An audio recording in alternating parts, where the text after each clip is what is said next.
2 Samuel pasal 1. Daud menerima kabar kematian Saul.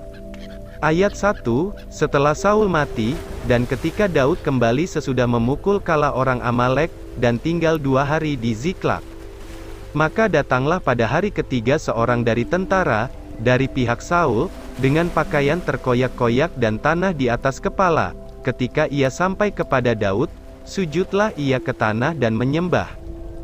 Bertanyalah Daud kepadanya, "Dari manakah engkau?"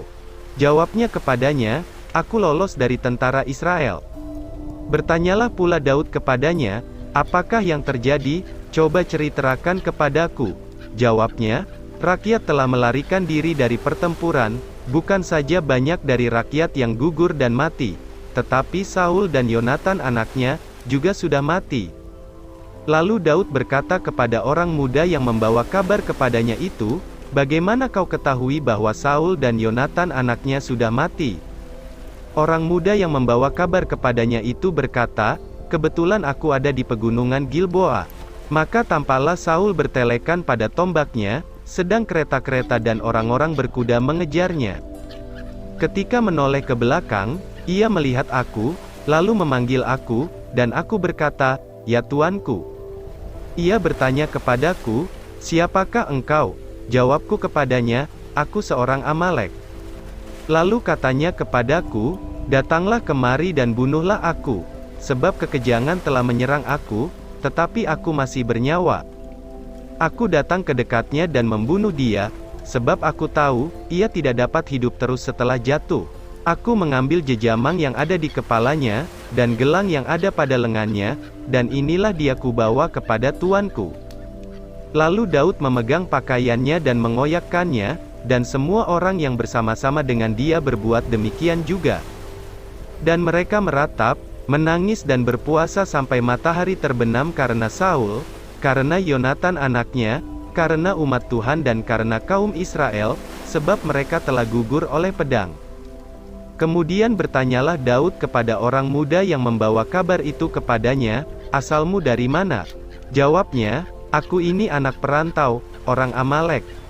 Kemudian berkatalah Daud kepadanya, "Bagaimana, tidakkah engkau segan mengangkat tanganmu memusnahkan orang yang diurapi Tuhan?" Lalu Daud memanggil salah seorang dari anak buahnya dan berkata, "Kemari, paranglah dia." Orang itu memarangnya sehingga mati. Dan Daud berkata kepadanya, "Kau tanggung sendiri darahmu, sebab mulutmu lah yang menjadi saksi menentang engkau, karena berkata, 'Aku telah membunuh orang yang diurapi Tuhan.'" Ratapan Daud karena Saul dan Yonatan. Ayat 17, Daud menyanyikan nyanyian ratapan ini karena Saul dan Yonatan anaknya. Dan ia memberi perintah untuk mengajarkan nyanyian ini kepada Bani Yehuda.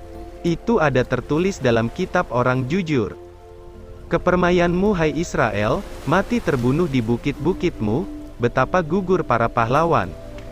Janganlah kabarkan itu di Gat, janganlah beritakan itu di lorong-lorong Askelon. Supaya jangan bersukacita anak-anak perempuan orang Filistin, supaya jangan beria-ria anak-anak perempuan orang-orang yang tidak bersunat.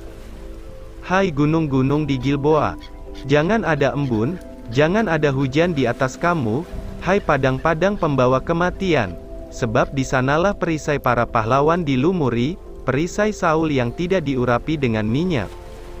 Tanpa darah orang-orang yang mati terbunuh, dan tanpa lemak para pahlawan, panah Yonatan tidak pernah berpaling pulang, dan pedang Saul tidak kembali dengan hampa."